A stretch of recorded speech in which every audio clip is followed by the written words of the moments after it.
بسم الله الرحمن الرحيم الحمد لله رب العالمين والصلاة والسلام على نبينا محمد وعلى آله وأصحابه أجمعين اللهم علمنا ما ينفعنا وانفعنا بما علمتنا وزدنا علما وعملا وارزقنا إخلاصا في القول والعمل آمين يا رب العالمين. All praise and thanks are due to Allah. We praise Him, we thank Him, we glorify Him for all of the blessings that He has given us. We ask Allah subhanahu wa ta'ala that He allow us to learn what is beneficial, that He allow us to benefit from what we learn. We ask Allah subhanahu wa ta'ala that He grant us sincerity and ikhlas in our statements and our actions. We ask Allah subhanahu wa ta'ala that He accept all of the ibadah that we do for Him and that He forgive us for our sins and shortcomings and mistakes. Ameen. So, inshallah, today we'll be continuing with going over the basics of Hajj and Umrah, the basics of Fiqh of Hajj and Umrah. Um, and inshallah, today we'll be hopefully getting into the actual Hajj portion of it, obviously after the Umrah portion. And last week we kind of had a bit of an introduction of sorts. We talked about, as you can see, what Hajj is, what Umrah is. We talked about the time for Hajj and Umrah, Hajj being performed at a specific time of the year, while Umrah is relatively open. Fiqh perspective, and we talked about the virtues of Hajj and Umrah, the importance of doing certain things before going for Hajj and Umrah, uh, purifying intention, seeking repentance, seeking help from Allah subhanahu wa ta'ala. The fact that Hajj is one of the obligatory pillars, Umrah is an emphasized sunnah. We talked about some of the conditions that make Hajj obligatory on a person, and that Umrah becomes sunnah on that. Let's just quickly recap. This is important that we mentioned that Hajj is of three types. You have Hajj, which is called Ifrat in Arabic. You have Hajj, which is called Qiran, and Hajj, which is called Tamattu'. Ifrat is when a person does Hajj by itself. There is no Umrah with that Hajj. So you only go to Mecca during the days of Hajj and you only perform the Hajj, no Umrah involved. And we mentioned that by and large, people going from outside is usually not going to be performing Ifrat. Usually people that live inside the kingdom or maybe in the Gulf countries, they are able to do ifrad, but usually most foreigners coming from outside, we don't perform ifrad. Of course, a person coming from outside will want to perform Umrah and Hajj anyways. Qiran is when you do Umrah and Hajj combined.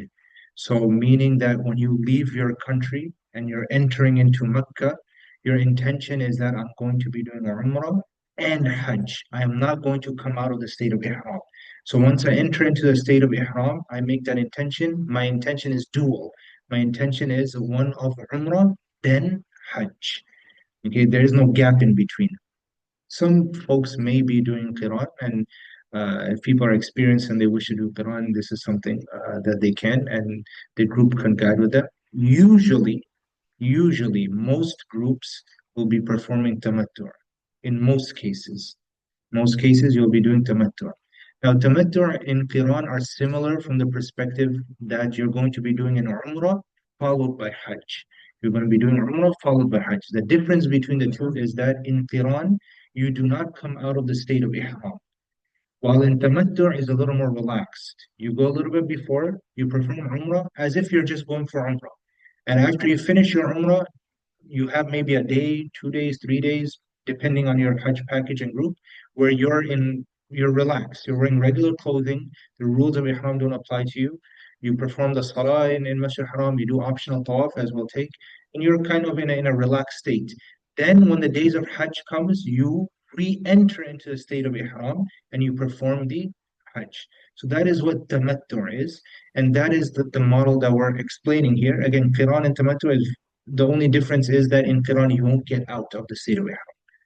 Okay, so this is what we started talking about. We talked about some of these items to take. Inshallah, I did email the slides for those that gave their emails in, and the recordings also up on the YouTube. So inshallah, you can always come back and look at it. So we talked about Ihram. So this is important. So basically, the necessary main actions for a person to enter into Ihram when you're going to Mecca first. Okay, we're not talking about going to Medina first. If you're going to Medina first, I'll have a separate slide for that. But let's just say you're going to Mecca first, meaning that from here you'll fly from, for example, the US, you stop at Dubai, and then you go to Jeddah to go to Mecca, right? Your goal is to go to Mecca first. When you're going to Mecca first, you have to enter into the state of Ihram to enter into Mecca. Okay, the three main actions that enter you into the state of Ihram are for men wearing the garments, the two white piece of clothing, one upper garment, one lower garment. Women remain in regular clothing. So number one doesn't apply to women, number one applies to men. Two, one must have an intention for Hajj or Umrah or both. In our case, we're talking about Umrah because we're first going to do Umrah and then we're on break, then we'll do Hajj. So the model that we're following, Tamattu, your intention is going to be that of Umrah, okay? And three, to recite the Talbiyah. Talbiyah is Labbaik Allahumma Labbaik. But in fact, even if you say Labbaik or Labbaik Allahumma Labbaik, that's enough for you to enter into the state of Ihram. So three things are absolutely necessary. For men, wearing the garments. Number two, having that intention. And number three, reciting the talbiyah. If any of these steps are missed, you will not be considered to have entered into a state of ihram. Okay, if any of these steps are missed, you did not enter into a state of ihram. Okay, so the bottom is just a ruling the scholars they mentioned that if you cross the miqat, the boundary, without entering into a state of ihram, in theory you have to go back to the miqat and enter into a state of ihram and re-enter. Now, that may not always be possible based on your group, and you may not be able to go back. So in that case, there's a sacrifice that is offered as a penalty, and a sacrifice can usually be arranged through the group, or there's ways of arranging a sacrifice that can be done in the future. Even if people go for Umrah and they make a mistake, you can even reach out to me, for example, and I can reach out to someone to have a sacrifice being offered. The idea, though, is that we're not going to talk about this scenario because, inshallah, that's not going to happen to anyone, right? Before you cross the boundary, three things are necessary. For men, actually, three things. For women, two things. Number one, men wearing the ihram garments. Number two, everyone having the intention for Umrah in our case. And number three, reciting the talbiyah. Labbaik Allahumma labbaik. Okay, if we keep that in mind, then everything that we mentioned here, this was the last slide we took last week, has a combination of things that are recommended to do along with the necessary things. Okay, so if you see, if it's recommended, I just put in bold recommended, and if it's necessary, I put necessary. And you'll see necessary only come up for number five and number seven. Why? Because number five just says men, they remove all articles of clothing and they wear the ihram garments. Number seven says make your intention and say talbiyah. That is necessary. Everything else that we have on here is recommended. Recommended means what? It's good for you to do. It's highly encouraged that you do it, following the way of the Prophet ﷺ. But if something happens where you had to leave it out, you are unable to do it, you forgot, it's okay. Your Hajj is still valid, inshallah. So anything that is recommended is something you strive to do. If for whatever reason you're unable to do it, your Hajj is fine. And that's something we have to keep in mind because Hajj, different from Salah, is not a 5 minute or 10 minute act of worship. It's something that spans days. So there's a lot of steps that go into it. So if you get caught up in every nitty gritty, if you're able to do it, alhamdulillah, that's great. But if you really get caught up and get over worried, you won't be able to carry on, right? So try and have a basic idea of what is absolutely necessary, and everything else that's recommended, you strive, inshallah, to do your best. Okay. So when I put recommended, it doesn't mean that you leave it off. It means you strive. In the case, if it goes out, your Hajj is valid. So redoing this last slide we took last week, we said that if you're going from here to Mecca first, if you're going from here to Mecca first, you can enter into Ihram from your home, original airport, connecting airport, on the plane. Of course, connecting airport and on the plane are the two more practical situations, right? Um, you clip your nails, trim your hair, etc., if you have to, before entering into the state of Ihram. In our case, probably before going to the airport, you just want to freshen up, do all of your bodily maintenance that you have to do so, right? Now, it's recommended to apply perfume before entering into the state of ihram. So from home, you can put on some scents, for example, because once you enter into the state of ihram, there is no more perfume. Okay, perform wudu. Ghusl is the default, right? Before entering into the state of ihram, the default is that you would do ghusl. Now, practically speaking, you're not going to be doing ghusl on the plane, right? So that's why we wrote doing wudu. If you're unable to do ghusl, you do wudu. Okay, so let's just say you're in the connecting airport, you're able to find the restroom area, the wudu, and you perform the wudu. Now, for men, you remove all articles of clothing, and only wear the two ihram garments and sandals or slippers. This is necessary. Women remain in their regular clothing. Women don't have to worry about that step. Now, these garments can be worn at home, which you probably won't be doing, but some people do. Original airport, some people do it, or connecting airport, the more practical situation, or on the plane, that's your choice, right? The connecting airport, if you have a connection, is probably better for you because you have a little more space and a little more ease to change. Now, one thing I do have to clarify, this is only in the case if your connecting airport is not Jeddah, right? Because if your connecting airport is Jeddah, because Jeddah is going to eventually take you to Mecca, right? From you don't fly, but it's actually your destination. Don't think that I'm going to go to Jeddah and change into ihram. You don't do that, right? Before you reach Saudi Arabia, right? So if you're in Dubai, Qatar, uh, Pakistan, I don't know, wherever your connecting airport is, you try and change into the ihram. You perform two rakat. This is sunnah. This can be done in a plane seat if you enter into ihram on the plane. And then you make your intention for Umrah and say the talbiyah. So the idea here is that the main steps are for men to change. Number two, to make the intention and say talbiyah. Before then, if you're able to, you do wudu and you perform two rakat. Right? That's pretty straightforward, right? So for men, change clothes. Women don't have to change clothes, right? It's recommended to do wudu, pray two rakat wherever, whether it's in the airplane, whether it's in the connecting airport, and then you make your intention and you do the talbiyah. Now, as soon as a person wears the garments, makes intention, says the talbiyah, one is in the state of ihram. All the ihram restrictions then apply, and we'll go over these restrictions. One thing to clarify based on a few questions that came last week was that these steps that we just mentioned do not have to be done immediately one after another. Meaning, and I gave an example here, a person may change into his garments in the connecting airport, do wudu, and perform two rak'at. Then afterwards, he may make his intention and say the talbiyah on the plane upon reaching the miqat. So, for example, let's just say you fly from New York to Dubai, Dubai to Jeddah. So from New York to Dubai, you're fine. You land in Dubai. In Dubai, what do? You get out. For men, you change your clothes. For men and women, you have ample time before the next flight. You go, you do wudu. They have the prayer place. You perform two rakat, and then you board the plane, for example. Then you're on the plane, and once they make the announcement, we're going to cross the miqat or getting close to miqat, you just make your intention in your heart and you say the talbiyah. You see that these steps were not done immediately and after one another, right? There was a bit of a gap, right? As long as these steps are fulfilled, that's what matters. It doesn't have to be one after another. So even if you want to change it up, you only change your clothes in the airport, but you do wudu and you perform salah on the plane. That's fine as well. And then you make your intention right before crossing the miqat. That's fine as well. Does that make sense? Inshallah. Any questions regarding that? Yeah.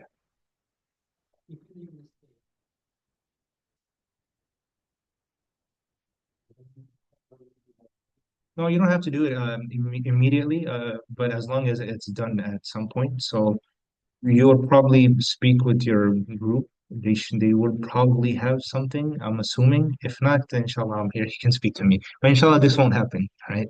So, but the idea is that usually if you're taking a plane, you'll know that they usually announce on the plane. I'm assuming most people they'll take Middle Eastern or Pakistan or something. Even actually non-Muslim airlines, if they're entering into Jeddah, they actually do announce.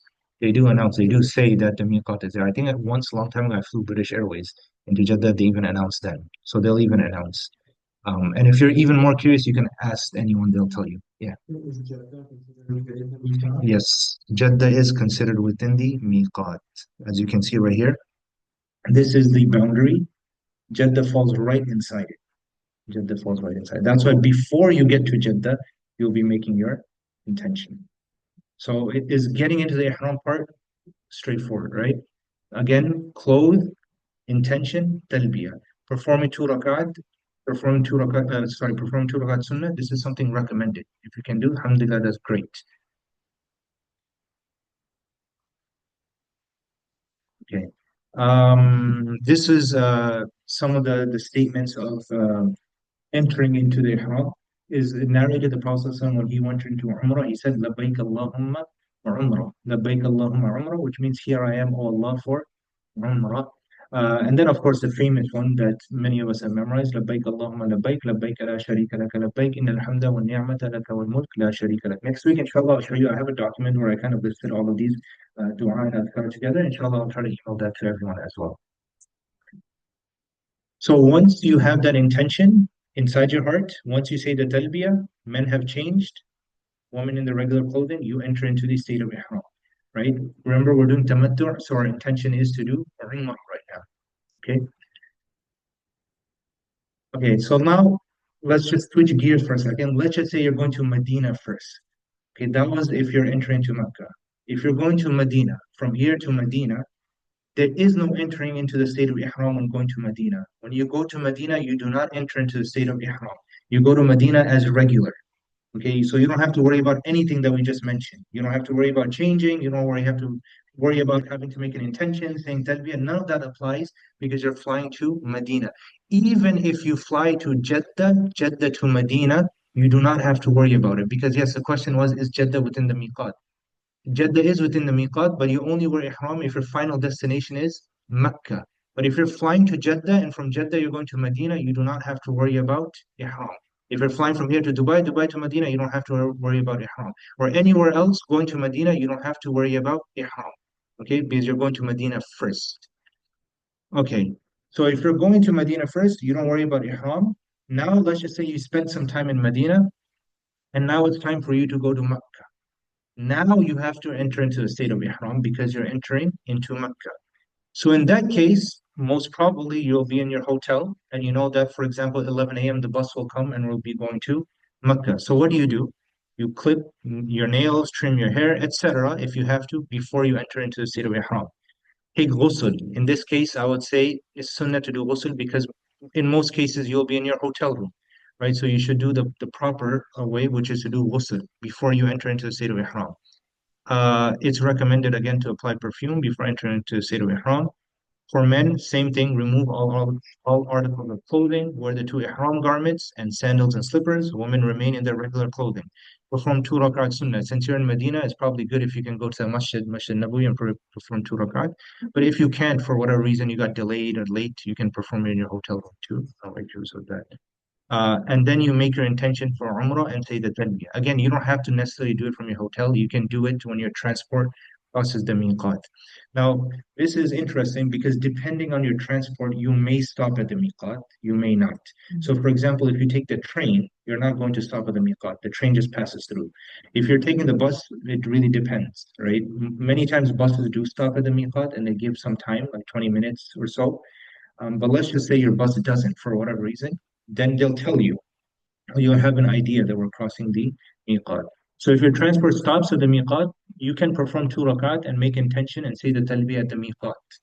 If your transport does not stop, you can pray 2 rakat sitting, make intention and say talbiyah right before passing through the miqat, or you can just do it in your hotel room, so you don't have to worry about any of that.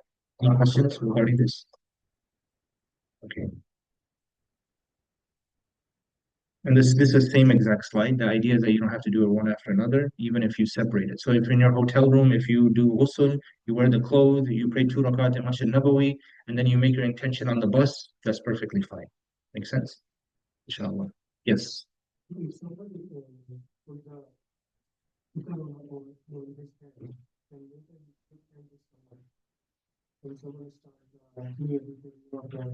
Yeah, yeah. Yeah, that's a very interesting scenario, but it's fine because it's not like that the guy applied perfume. At least he didn't apply perfume. The forbid the prohibition is for applying perfume. Now, if you shake someone's hand and his hand has a very nice fragrance, then that's out of your control. So it doesn't apply. It's fine. Yeah, it's fine. That's not an issue. Yeah, it's a good question though. Okay, now what are some of the guidelines, right? These are generic guidelines, the generic main guidelines. Underneath there could be some minor things, but we're just focusing on the generic ones. Because if you go sometimes go into too much into detail, you get confused, right? The generic guidelines are for men. Men cannot cover the head or face. So you wouldn't wear this in ihram, for example. You wouldn't, unless there's a medical emergency, for example, you wouldn't be wearing a mask, for example, or covering it, right? So generally speaking, you do not cover the head or you do not cover the face. However, you can take shade under an umbrella. So if you have an umbrella, technically your head is being covered, but it's not on your head, right? So if you have like a blanket above your head and you're walking because you're feeling hot, or you have an umbrella, that's perfectly fine. Okay, as long as you're not wearing a headpiece or you're not covering it physically, right? And this is an important note. Even if you're sleeping, you should make sure that you don't, because some people have a habit of covering their face when they're sleeping. You shouldn't cover your face when you're sleeping. You should leave your face exposed. Now, in your sleep, if you wake up and it's like a little bit on your face, that's fine because that's out of your control. But you don't purposely throw a blanket over your face when you're sleeping. So if you do have that habit, try to break out of that from now. Yes, will take for a woman, but it does. Yeah. So you do not cover your head, you do not cover your face. You can't take shade under an umbrella. Another important place actually to keep in mind is on the plane as well. Sometimes on the plane we go to sleep and we throw the blanket over your face. Once you enter into a state of haram, make sure you do not do that. You avoid that. Uh, Number two, you cannot wear sewn clothes in a normal manner. Now, this is something very, very important. Why I wrote normal manner for men is that when you wear your ihram garments, you're going to remove all articles of clothing. You just have the upper garment, lower garment. Now, you are allowed to use normal clothes as long as you do not wear it in a normal manner, in a normal fashion. What does this mean? For example, you see how I'm wearing this jacket? My hands are inside the sleeves. If I just take this jacket and I put it over my shoulders without putting my hands inside, this is fine. It does not break your ihram. There's no issue with that, right? What do I mean by that? I could demonstrate to you if you want. So instead of putting my hands inside, I just took this. I'm feeling cold, for example. So I go like this. This is fine because I'm not wearing it normally. Or if I take it and I'm feeling cold and I put it over myself, like kind of like a blanket fashion, that's perfectly fine. As long as you do not wear it the way you would fully wear it. Does that make sense? Yeah, even if you let's just say you're wearing an ihram and let's just say you have an extra ihram and you wear that like a blanket. That's fine. Yeah. No, but you shouldn't like wear the ihram like properly. It could be used as like a blanket or like over your shoulder or something like that. Yeah, does that make sense? But generally speaking, you wear two pieces of clothing. If you take your jacket or you take a shirt or you take something to cover yourself or you drape it over your shoulders because you might be feeling cold or something like that, that's fine. That's why it's important not to wear it in a normal manner. So if you wear a belt, for example, as we took, that's fine, right? The ihram belt or fanny pack or pouch, whatever to carry your things in. You wear a backpack, for example, that's fine as well, as you'll see. Men, you do not wear socks as well. Socks are out, right? Must wear, you're not going to want to wear socks anyways, it's hot. So you must wear sandals and slippers that leave the ankles uncovered, and we'll talk about that briefly. I have a short little examples. Men are allowed to wear glasses, of course. You can wear sunglasses, of course. You can wear your watch, no problem with that. You can have a drawstring bag, a light backpack on your back, whatever you need to carry your belongings with, a fanny pack, ihram belt, whatever it is, the belts that go around your shoulder, you can wear all of that. There's no issue with that. Okay. The other important thing is men can change your ihram garments while in the state of ihram. So if, as I mentioned last week, sometimes it's good to take a backup pair because that ihram garment could get dirty, it could get soiled, anything could happen, right? So if you have a backup one and you want to change into the other one, or you just want to wear a fresh one, you can. There's no issue with that. Inshallah. Clear? Okay. These are examples of footwear that will be permissible versus impermissible. So obviously the idea we mentioned is sandals and slippers that leave the ankles uncovered, right? It's good to leave the ankles uncovered and it's good to make sure that you don't have anything around the ankles to be on the safe side, right? So to be on the safe side, this is permissible. Obviously your ankles are fully uncovered. Likewise over here, if this is up enough, your ankles are uncovered. This is impermissible, obviously. Your ankles are fully covered. Well, likewise, this is uh, based on the picture, it may look like the ankles are uncovered, but it's good to just avoid that because the ankles could be covered at some point, right? Same thing with your sneakers. If you have sneakers and it's high top, don't wear it. Uh, in fact, you're not going to be wearing sneakers, you're going to be wearing something like this. So these are permissible. These are examples of things that are impermissible should be avoided. Yeah, so that's a bit of a difference of opinion. So some people say not necessarily the entire front bone. Sorry if I'm just pointing at your feet, but like the bone right in front of your ankle. So yeah, so no, not all the way to the toe. You want all the way to the toe. So basically, after your toe, the middle area is fine. Yeah, but like the ankle joint and the foot area in front of the ankle joint, that should be exposed. That'd be exposed. So like this is usually fine, or even the Adidas flip-flops, just to get an idea. Adidas, Nike, they have those flip-flops. Those are fine because that's in the front, more towards the toe area.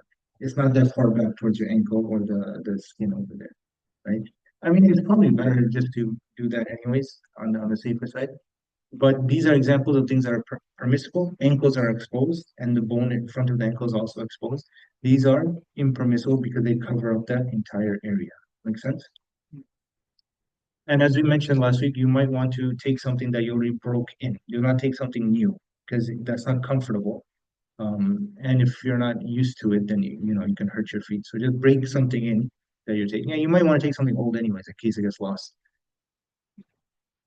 Okay, so Ihram guidelines for women. So what we're taking, the last one was for men, then we have for women, and then we have general for both. Okay, so for a woman can wear their regular clothing. So there is no ihram garments in particular for women. Women can wear hats, for example. So this is the difference, right? We said that men cannot cover head and face. Women, obviously, their head is covered and they can wear a hat on top. So if they're feeling hot and you want to wear those sun hats, you can. Glasses, perfectly fine. Sunglasses, perfectly fine. Watches, perfectly fine. Drawstring bag, belt, whatever the case may be, these are all fine. No issues with that. Socks and normal footwear are allowed. So this previous slide was for men. Women can wear any one of these, right? The only major prohibition is that woman would not cover the face with cloth touching the face. So just how we said men wouldn't cover the head with something touching the head, but you can put an umbrella over your head. Likewise, women wouldn't cover the face with cloth touching the face.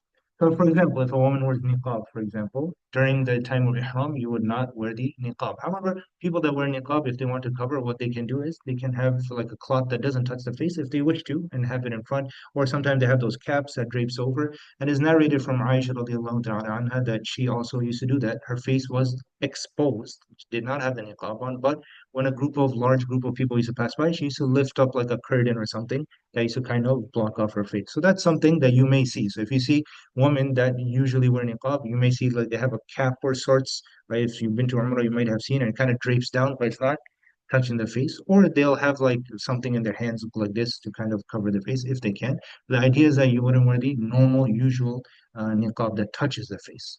Make sense? Okay. And the idea behind it is that both men and women, obviously, while maintaining the concepts of modesty, is presented in front of Allah subhanahu wa ta'ala like the way they were born in the most simple of fashion. So that's something to keep in mind. General ihram prohibitions, meaning applying for both men and women. Applying perfume, like we mentioned, once you're entered into the state of ihram, you cannot apply perfume. Likewise, you would avoid scented deodorant, soap, shampoo, lotion, cream, etc. Right? This is, I'm sure if you go fatwa shopping, you'll see there's difference of opinion on this, but it's better to avoid it altogether and not enter into this gray area. Because some of the scholars will say, oh, scented deodorant, for example, it's not actually perfume, it's actually deodorant. So the main purpose isn't to uh, necessarily make you smell good, but its main purpose is hygienic, perhaps. But that could be debated because shampoo, there's a reason why you buy coconut flavored shampoo, not flavor, what's the word? Coconut smelling shampoo, scented shampoo, right? Deodorant, right? Because you obviously want to smell a certain way, right? So it's better to avoid all of this altogether while you're in the state of ihram. If you can take with you, they actually sell unscented soaps, unscented deodorant. If you can take it with you, that's great. If not, you just try and avoid that for the duration that you're there.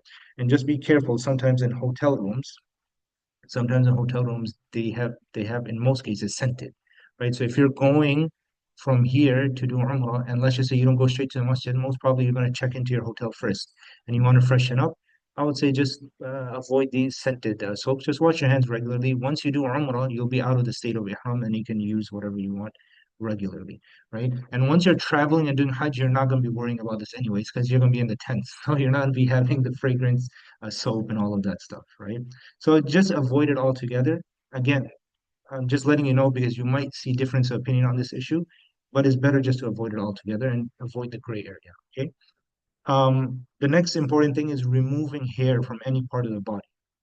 You will not remove hair. So you physically do not remove hair. Now, this is important because some people have a habit of pulling their hair or pulling their beards, for example. Once you're into a state of ihram, you should not do that. You should not do that. Now, if you pull out one or two, the penalty of that is very minor. It's a sadaqah. Obviously, you're not going to be shaving and trimming your hair. You're not going to do that, right? But just avoid it altogether. Avoid, pulling your hair. Avoid pulling your beard if you have a beard. Now, if hair falls out accidentally, then that's fine. Accidentally meaning that you go to sleep and in your sleep you move around. You wake up, you see hair on the pillow, for example. You didn't pull it out, it just fell out. Then there's no penalty for that. Likewise, you went to do wudu. After wudu, you just take a towel and you wipe your face, and some hair falls on the towel. Some people, if you just touch, hair comes out very easily. Then that's fine because you didn't pull it out.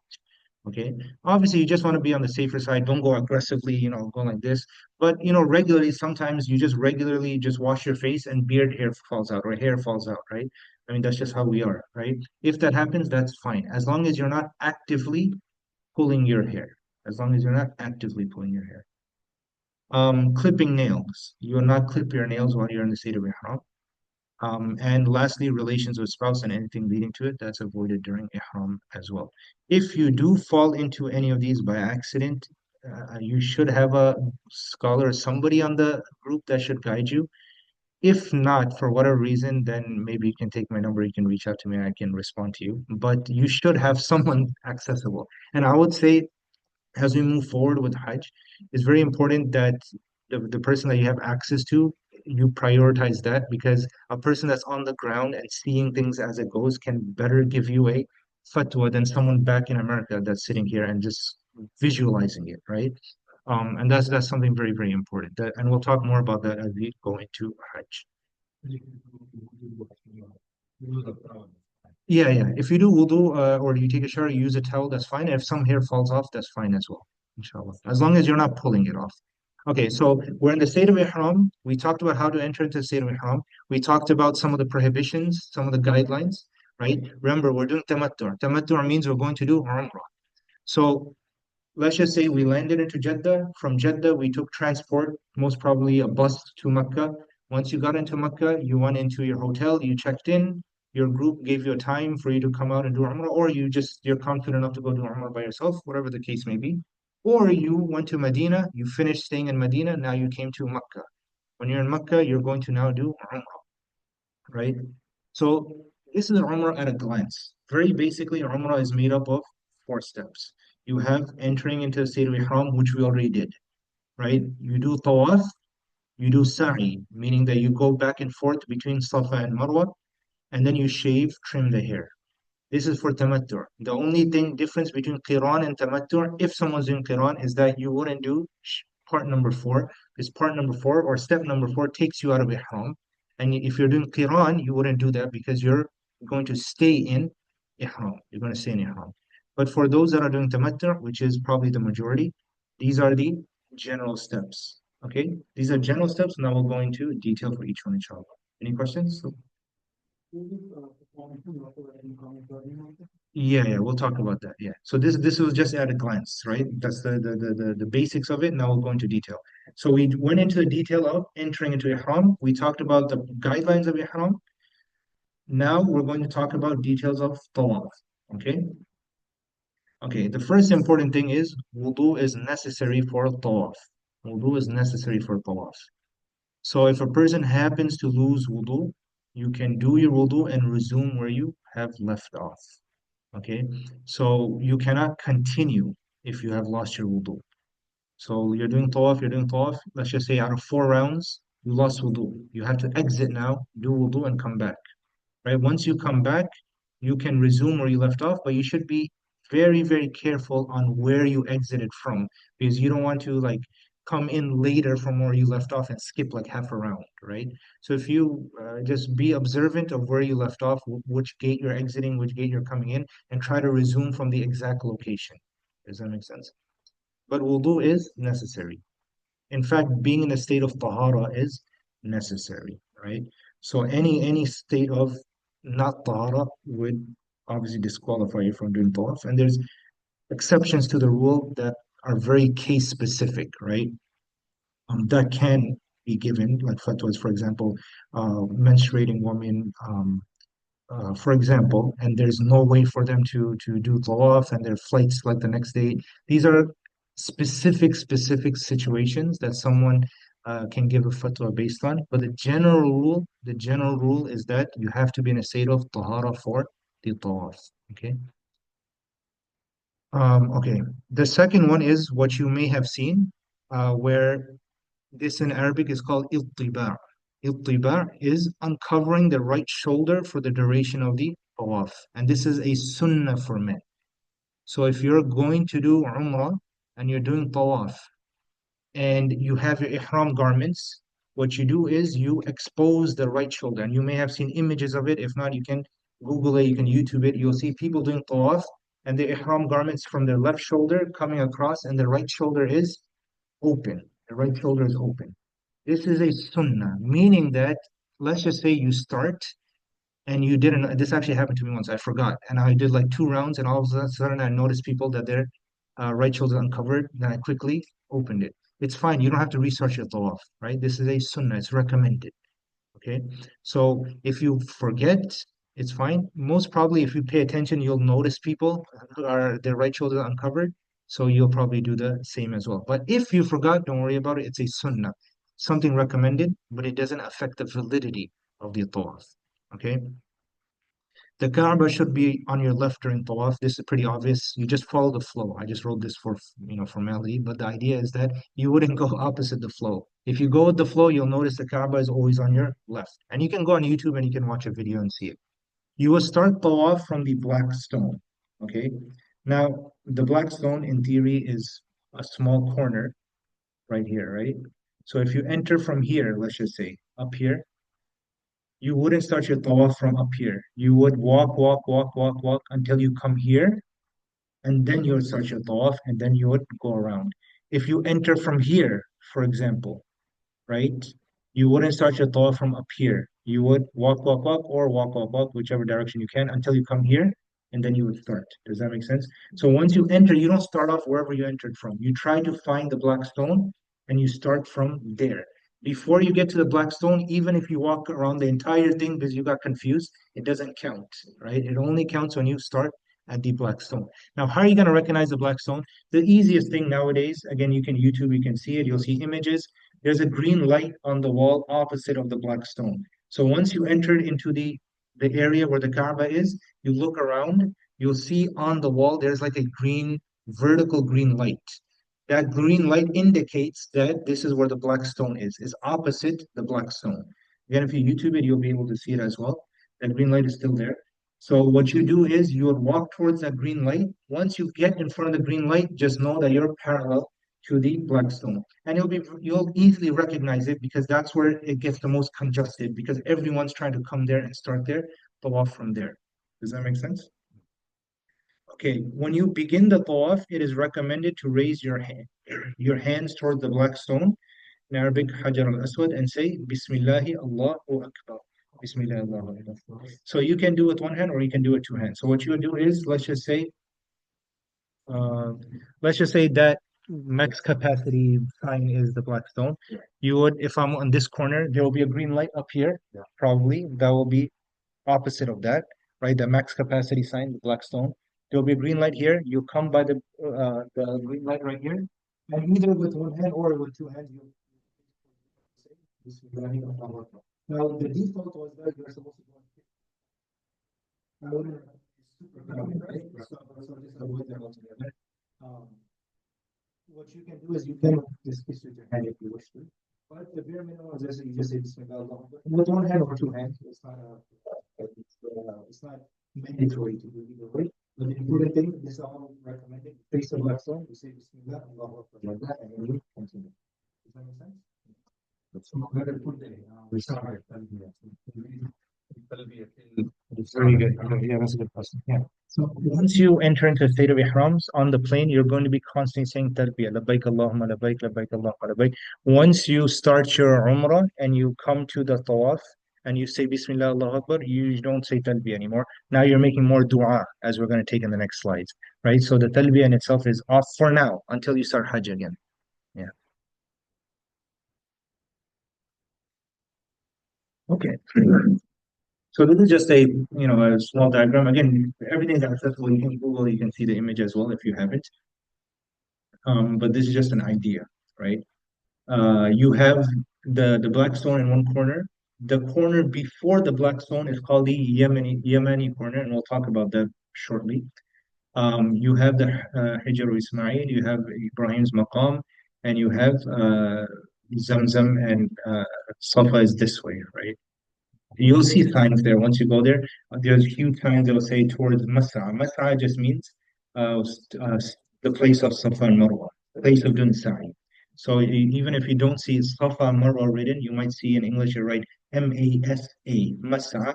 That's the place where you're going to go do Safa and Marwa. You just follow the signs, and then you'll be able to. It'll take you there automatically. Hijr Ismail, this is originally where a part of the Kaaba actually was. So, they all call it the Hatim. Hatim, yeah. So, what is this semicircle? Does anyone know? Yeah, very good. It was initially part of because the Kaaba in the structure that we see it is not the way Ibrahim alayhi salatu wasalam built it, right? We know that during the life of the Prophet sallallahu alaihi wasallam, before he became a prophet, we know that the famous story of when they had to rebuild the Kaaba, right? So when they rebuilt the Kaaba, they didn't have enough material to make it in the original structure of how Ibrahim built it. So they, instead of a more rectangular shape, they built it into the cube that we know now. The Prophet actually wanted, he said that I would have destroyed the Kaaba and rebuilt it the way it should be. But basically, he said the people are new to Islam and they will say that I'm doing something crazy. I'm damaging, destroying the Kaaba. So he didn't touch it. Right. So this shape remained. And this semicircle outside just indicates that this was where the Kaaba was before. Right. So some people say that if you pray Salah there, that's if you're praying inside the Kaaba. Allahu A'lam. But it's not inside the Kaaba anymore. So that's over here by this is the door underneath the door. Yeah. Okay. So we talked about doing tawaf. Another sunnah for men is to do in Arabic they call it ramal. Ramal is to walk briskly, meaning walk quickly during the first three rounds of tawaf. First three rounds of tawaf to walk quickly. Now, if it is too crowded, then you can walk normally until you find an opening to walk briskly, right? And most probably during Umrah, Hajj day is going to be very crowded. So don't like try to force your way to walk briskly because this is a sunnah. It's not mandatory. It's a sunnah. Also, if you're with family, for example, and if you're going to walk briskly and leave everyone behind, that may not be a good idea too. So, you want to do something that can keep everyone together. But, if you can, you try and walk a little quickly for the first three rounds. This is a sunnah that the Prophet ﷺ did for men. Okay. When beginning each round of tawaf, as we mentioned, and upon completing the seventh round, remember you go around seven times, right? So in the beginning of each round, and when you complete the seventh round, it is recommended to raise your hands towards the black stone and say the takbir, which is Allahu Akbar. In the last time, you wouldn't say Bismillah Allahu Akbar anymore because Bismillah means in the name of Allah, you're beginning something. You finish. So the last one, you would just say Allahu Akbar, right? Because you're done. Okay. Yeah, the same way. So basically, each time you come to the black stone, you say Bismillah Allahu Akbar. Number three, number four, number five, number six, number seven. In the number seventh one, you finished, right? Then you just say Allahu Akbar and you go out. But the same way you raise your hands and everything. Make sense? Now, again, you're going to notice people, so it's very difficult that you're going to not do it. You'll just see people raising their hands and whatnot. So I find it difficult to say that you're going to forget. But if you forget to say Bismillah, if you forget to say Allah Akbar, you forget to raise your hand, none of these are mandatory, meaning that your tawaf is still valid. Right? As long as you go around the Kaaba seven times with wudu, you're perfectly fine. Okay? Yeah, this is like a recommendation. It's not like if you wish to, you can. Now, during Tawaf, between the Yemeni corner, Rukn al-Yamani, and the black stone, it is recommended to recite رَبَّنَا آتِنَا فِي الدُّنْيَا حَسَنَةً وَفِي الْآخِرَةِ حَسَنَةً وَقِنَا عَذَابَ النَّارِ. Again, I'm going to have a list of dua in a PDF, and inshallah I'll try to email everyone after next week's class. So what is the Yemeni corner? Is the corner before the black stone. So if you see the green light, the corner before you get to the green light, between then and the green light is recommended. It's recommended. If you forget, it's fine, but it's recommended to say, رَبَّنَا آتِنَا فِي الدُّنْيَا حَسَنَةً وَفِي الْآخِرَةِ حَسَنَةً وَقِنَا عَذَابَ النَّارِ. Okay. Another thing that may happen when you do tawaf is salah comes in. Iqamah gets called, and now it's time for you to pray, right? So if the time for salah comes in during tawaf, there's no issue. Just keep track of where you left off. You pray and you resume where you left off. However, just be mindful of where you stop and where you stand to pray, because sometimes where you stop is not where you pray. You may end up, especially for sisters, you may end up in all the way down there. So now you left off back here, you would come back to where you left off and then continue, okay? But you don't have to restart. You just take a break for the salah, you line up, you pray, and then just continue from the round number that you left off, inshallah. Okay. You make as much as dua as possible during tawaf. Dua can be made in any language. There is no specific dua for tawaf. It's totally up to you. Any dua that you have in mind, and it's very, very important that this is and it's a time where dua is accepted. It's a time where Allah subhanahu wa ta'ala listens to dua. So it's very, very important to try and concentrate. So now it really depends on the person. If you are more comfortable making dua from your memory, whatever comes to mind, you make dua, alhamdulillah, is good. But if you're someone that just can't remember, you blank out and you need to have something written, you can have a piece of paper in front of you and remind you, make dua for this, make dua for that, this issue, that issue, this person, that person. You can have a list in front of you, there's no problem. You can hold the paper, or in our cases, phone. You can have a phone in front of you with a list there, right? So it really depends on the person. Some people, they don't like looking at things, they just like to see their surrounding and make dua from their mind. That's fine. Dua from paper, dua from phone, all of this is fine. Dua can be made in any language as well, right? The important thing is that you make dua during that time. Spend as much as time as you possibly can making dua. Just a benefit that I remember actually one of my classmates once told me that he said for each round of tawaf and each round of sa'i, he dedicated like something specific. So for example, the first round of tawaf, he's like, I'm going to make dua for my immediate family. The second round for tawaf, I'll make dua for my father's side of the family. The third round for my mother's side, for example, and then so on and so forth. So he kind of separated, categorized the thought, and it helped them out. So whatever helps you out to do thought, whatever helps you out to make dua, whatever organization is good for you, alhamdulillah, you can try and do it, inshallah. The idea is that you try and take advantage of it. And don't get too distracted with the pushing and shoving and everything else that comes with it. After completing the tawaf, as the brother mentioned, you go behind the station, the maqam of Ibrahim, and you perform 2 rak'ah. Now, in most cases, it's going to be very crowded and it'll be hard to pray there. So if it is too crowded to pray behind the maqam of Ibrahim, you can pray anywhere it is convenient. You can pray anywhere in front of the Kaaba, you can pray even inside the masjid. Even if the crowd pushes you all the way to Safa Marwa and you pray Salah in Safa Marwa, it's fine. Right? You do not have to pray behind the Maqam of Ibrahim. And some people, they think they have to, and they get into very difficult situations where they're pushing and shoving. And you can't, to be honest with you, when it's very crowded, you can't even perform Salah properly anyways, because you're being pushed and you're worried somebody's going to step on your head or somebody's going to fall. It's just not a good place to perform Salah when it's like that. But if you see that there's ample room, then alhamdulillah, you can do so. Okay. It is recommended. The sunnah of the Prophet ﷺ was that in these 2 rakat, he read Surah Al-Kafirun and Surah Al-Ikhlas, a surah that all of us have memorized. So the Nabi ﷺ is recommended, he recited both of these two surahs. First rakat, قُلْ يَا أَيُّهَا الْكَافِرُونَ, and second rakat, قُلْ هُوَ اللَّهُ أَحَدٌ. If you want afterwards, you can take a break. You can, drink Zamzam. You can relax for a little bit. You don't have to immediately go to the next step. So if you find yourself tired, you need to rest a little bit, you can do so. No problem with that, right? And it's just a picture of Maqam Ibrahim, that you can see. So now you have the next step, which is Safa and Marwa, Sa'i. Sa'i in Arabic just means like moving from one place to another. Okay, Sa'i begins from Mount Safa. This is very important because sometimes when you enter into the walking area, you enter into the middle. If you enter into the middle, you have to locate where Safa is, not Marwa. You can just ask anyone, or you'll just see signs. There's a huge sign in front of Safa that says Safa, and there's a huge sign on top of Marwa that says Marwa.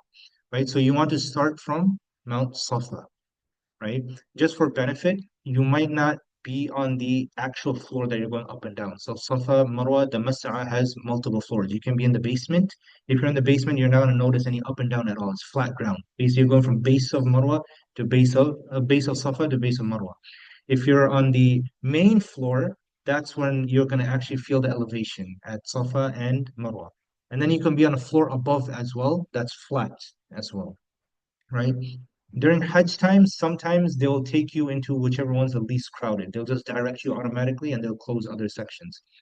If for whatever reason you're actually struggling, let's just say you end up on the main floor and you're struggling for whatever reason, you're elderly, you're having foot pain, knee pain, and you want to go on a flatter ground, just ask a security guard, ask one of the cleaners. They'll try to show you if it's open, of course, because it's crowded during Hajj and Umrah time, and they'll be able to take you. Usually in other times of the year, it's a little less crowded. During Hajj time, it's a little more crowded, so it may not be open, right? But just keep in mind, if you're in the basement, for example, and you're going to Safa Marwa, you don't feel an uphill, downhill, you're not at the wrong place. You're just on a lower level. That's all. Okay. Just like Tawaf, you'll do 7 rounds between Safa and Marwa, eventually ending at Marwa. So Safa to Marwa is one, Marwa to Safa is two, and then so on and so forth until you complete seven. When you complete seven, you'll find yourself at Marwa. If you find yourself at Safa, that means you made a mistake somewhere. Okay? Uh, Different from Tawaf, wudu is not necessary. Wudu is not necessary for Safa Marwa. Okay, so for whatever reason, if you lost your wudu and you already finished off, you do not have to exit and go do wudu. You can just finish Safa Marwa. The only caveat is if Salah time comes in, well, then you have to have wudu for that, right? But for Safa Marwa itself, you do not have to have wudu. Okay, it is recommended for men to run slash jog between Safa Marwa in the area where it is lit up in green. Grab the image of that. So this is like a kind of an older image, but anyways, you see like in the middle, there's like an area where it's lit up in green. So when you cross that area, it's recommended for men to run and jog a little bit. Not run, I would say like kind of lightly jog. Some people are like sprinting on a marathon and they leave everyone behind, especially if they have a woman, right? So yeah, it's recommended in that place to walk a little quicker or jog, I would say, right? If you're able to. If you're not able to, again, if you're feeling pain or anything like that, then it's fine, inshallah. This is a recommendation. If time for salah comes in during the sa'i, you pray and you resume where you left off the same way. You can perform salah in the place of Safa Marwa, people line up anyways. Just like tawaf, you want to make dua, you want to do dhikr as much as possible during sa'i. Dua can be made in any language. This is during sa'i. Now, when you go on top, right? When you're on top of the mountains, there is a certain recommendation. And inshallah, again, next week I'll have a document I'll show you and I'll email you as well if you give me your email, all of this. So you don't have to memorize this right away. So when you're on top of Mount Safa to begin Sa'i, you're on top of the mountain, right? It is recommended, mustahab. If you forget, it's fine. To recite verse 158 of Surah Al-Baqarah. That verse is إن الصفا والمروة من شعائر الله فمن حج البيت أو اعتمر فلا جناح عليه أن يطوف بهما ومن تطوع خيرا فإن الله شاكر عليم. That's one. Two, after reciting this verse, it is recommended to recite 3 times. 3 times. لا إله إلا الله الله أكبر لا إله إلا الله لا إله إلا الله الله أكبر لا إله إلا الله وحده لا شريك له له الملك وله الحمد وهو على كل شيء قدير لا إله إلا الله وحده أنجز وعده ونصر عبده وهزم الأحزاب وحده. Now, 3 times not in a row. The recommendation is to recite it once, make a little bit of dua, then recite it again, make a little bit of dua, then recite it. So you recite it 3 times with your dua in between. So the idea is that you're making dua, you say this, first you say the ayah, you recite this one time, and then you begin making dua. Then you pause in your dua and you recite it again. Then you continue making dua, right? And then near the end of your dua, you finish by saying this again. Does it make sense? So basically you recite this. The ayah you recite one time, this particular dhikr you recite 3 times with your dua in between. You do dua in between. Again, next week I'll have it on a separate paper and that I'll email to everyone, inshallah. Same way for both Safa and Marwa. So how you do that in Safa, you do the same thing on Marwa. Now, just important to note, those that have been that sometimes it's very crowded and you really sometimes you don't have time because Either the security guards are telling you to move, or the wave of the crowd is really pushing you, right? So I'll be cognizant of that. Just be aware of that. If you can find an area where you're not blocking people, you want to do it over there. If you get blocked, or if you get pushed, or if people are actually telling you to move because it's just very crowded, inshallah, you can make this dua even as you're walking. So the ideal is that you would stand and you would make that dua. But if you're noticing it's very crowded, you're being pushed by the wave of the crowd, like you don't have to put yourselves in harm way to force yourself to stand there. This dua you can make even as you're walking across Safa and Marwa. So as if it's too crowded, as you enter into Safa and Marwa, as you enter into Safa, you do this and you're making the dua as you're walking, and then you just keep on going, inshallah. Okay. And if you can stop momentarily, you stop momentarily. Just assess the situation, and I'm sure all of us we can do that, inshallah, right? We don't want to put ourselves in harm's way and put other uh put judge in harm's way as well. Okay. So that's Safa and Marwa. So we did the tawaf. The first thing we took was ihram, tawaf, Safa Marwa, right? To go from the Tawaf area to Safa Marwa, you'll see clear signs. There's signs everywhere. You finish Safa Marwa. Now, afterwards, men must either shave head or trim hair.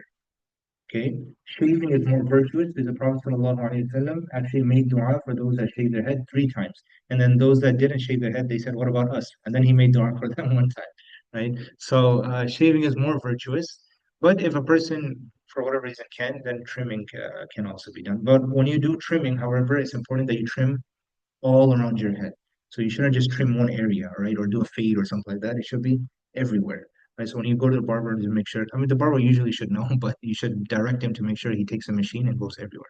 Of course, shaving is more virtuous. When you go there, obviously, just make sure for hygienic purposes he uses a fresh blade, right? Make sure he takes out the packet in front of you. These are things that, inshallah, that you should know. There's plenty of barber shops under the clock tower, for example, and there's other places as well. Even though Hajj time they try to bring up prices, it should be no more than 10 to 20 riyals, right? Even 20 riyals a lot. It should be like 10 riyals. Um, Women must trim their hair. Obviously, women are not shaving, but women do also trim their hair. Now, women obviously don't have to run a machine over their head, right? You just go to the end of the hair and you just minimum you'll cut like one like portion of your finger, I would say. That much is enough, right? That's the minimum. So after shaving and trimming, Umrah is completed and all of the restrictions of Ihram are over. Okay, so if we kind of summarize where we were at, we were on the airport, we entered into Ihram, we came into Mecca, or we were in Medina, came into Mecca, we did Tawaf, we did Sa'i, we finished the shaving and the trimming, we're out of the state of Ihram, meaning all of those Ihram guidelines that were there do not apply anymore. They do not apply. So you're going to have, let's just say, 2 days in between, or 3 days in between, or even one day in between. I don't know, depending on your package. What you want to do is you want to spend the remaining days before Hajj, right? Getting rest and doing worship. So you want to kind of balance between both because yes, you are in a place of worship, but you should keep in mind that Hajj is the main worship that you're there for. So you should not do anything that will really, really tire you out, right? So you assess your own body, right, depending on your age, depending on your health, and see what you can do.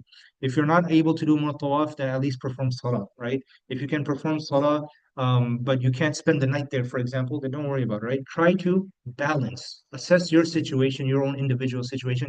Don't be, yes, it's good to be motivated by others, but don't compare yourself to others because not everyone's the same. And you have the main worship coming up. This is secondary in your case, right? So that's just something important to keep in mind. You want to try and perform as much extra tawaf as possible, if that's within your capacity, right? So just to keep in mind, for extra tawaf, one thing with modern restrictions, they're not going to let you enter it around the Kaaba, right? Unless you go in wearing ihram clothing, which I personally don't agree with. I don't think you should do that. Wherever they tell you go, just go and do tawaf, but I'll leave that up to you, right? But wherever they tell you to do tawaf, you do tawaf. In most cases, you'll be on the second floor. Just letting you know, the second floor, obviously, it's much longer to do the tawaf. So you're talking about on average, it takes like for me, it used to take me 10 minutes per round. So you're looking at 70 minutes. If you're a little bit older, if you have family, you might be looking at average 15, 20 minutes per round, right on the second floor, if not longer, right? So just keep that in mind. It will take some time. So if you do one per day, that's fine. If you're really energetic, you're gonna do one in the morning, one in the night, one in the middle, that's really up to you. But just keep in mind, it'll be crowded, right? And it's longer on that second floor. Okay, so each tawaf is 7 rounds. If you have to take a break in between tawaf, you can. So let's just say you do 4 rounds and you're very tired, you can sit down, get some rest, get some energy, then continue. 2 rak'at is performed after every tawaf. So after every 7 rounds, you perform 2 rak'at. Okay. Uh, Sa'i is not done after voluntary tawaf. There is no such thing as voluntary sa'i. You don't go to sa'i randomly just to go between Safa and Marwa. There is no, that's not an act of worship. Tawaf is the act of worship. Voluntary tawaf, there is no sa'i that follows. You just do tawaf and 2 rak'at, you're done. For men, there is no raman. Remember, we talked about walking quickly in the first 3 rounds. For voluntary tawaf, you don't have to do that. That's not sunnah. Likewise, there is no ittiba'. Why is there no ittiba'? Because you're not going to be wearing ihram clothes in the first place. You're going to be wearing regular clothes. So don't be pulling off your shirt to show off your right shoulder, right? There is no ittiba'. It doesn't happen because in this moment you're really doing voluntary tawaf. Voluntary tawaf, you're not in ihram. You're wearing regular clothing, right? Your regular robe, your regular salwar, your regular shirt, right? Whatever you're wearing, that's what you're wearing. So there is no walking quickly. There is no uncovering the right shoulder, right? It's just going around the Kaaba and making dua and then performing 2 rakat. Clear, inshallah? Okay, I think we're almost at Maghrib time. So maybe next year we're gonna have to do for this over 4 weeks. But inshallah, let's just quickly look at Hajj at a glance and then we'll be able to continue next week, inshallah. So next week we'll have the main act that we have. So at a glance, Hajj basically is from the 8th of Dhul Hijjah up until the 12th or 13th, right? But we just put 12 just for summary. So the first day, the 8th of Dhul Hijjah, you're going to leave from Mecca to Mina after Fajr, by and large. And again, each one of these steps will go into detail. You're going to spend the day in Mina. You're going to perform Dhuhr, Asr, Maghrib, Isha over there. You're going to spend the night over there, and then you're going to pray Fajr over there. On the next day, the day of Arafah, where people over here will be fasting, you'll be in Hajj. What you're going to do is, after Fajr, you're going to go towards Arafat, the plains of Arafat. You're going to be in Arafat all the way until Maghrib. You're going to perform Dhuhr and Asr over there. You're going to perform Maghrib over there. During that duration, after Dhuhr, you're going to be standing and making dua. After Maghrib, you'll leave Arafat and you're going to go to Muzdalifah. Muzdalifah is the open plains. There is no tent. You're going to be sleeping on the ground. You're going to spend the night in Muzdalifah until Fajr time. Fajr time of the 10th day. The 10th day is the busiest day. The 10th day, you'll wake up in the morning, perform Fajr. After Fajr, you make some dua. After dua, you go to Mina, and then you'll start with the stoning. You'll do the stoning, uh, and the animal will be sacrificed. You will then shave or you trim your hair. Then you're going to go to Mecca for tawaf, and then you spend the night in Mina. And then the next few nights are pretty much the same. In Mina, you just go out to do stoning and you come back, that's it. And before leaving on the 12th or the 13th, you just do one tawaf before leaving Mecca. This is at a glance, inshallah, each one of these days we're going to go into detail step by step, inshallah. This is just for benefit and Google Map image of where the places are. So this is where you are right now. You just finished the tawaf, right? You finished your Umrah in Masjid al-Haram. This is Mina. This is the camps of Mina, as you can see. Quite a large area. You have Muzdalifah here, and you have Arafah all the way over there. So the idea is that you're going to first go from Mecca to Mina, then from Mina to Arafah, Arafah to Muzdalifah, then Muzdalifah back to Mina, and then every day. This is the stoning area. And now this really varies. It depends where your tent really is. Uh, some back in, I don't know if they might still have like some VIP tents are really close to Stony, for example. The North American tents, generally speaking, are around here. Takes like about an hour or so to walk there. But depending on where your tent is, then obviously Stony could be further and or closer, which leads me to the final slide for today. Approximate distances for us to know, right? So Masjid al-Haram to Mina is approximately 5 to 7 miles, depending on which way you go, right?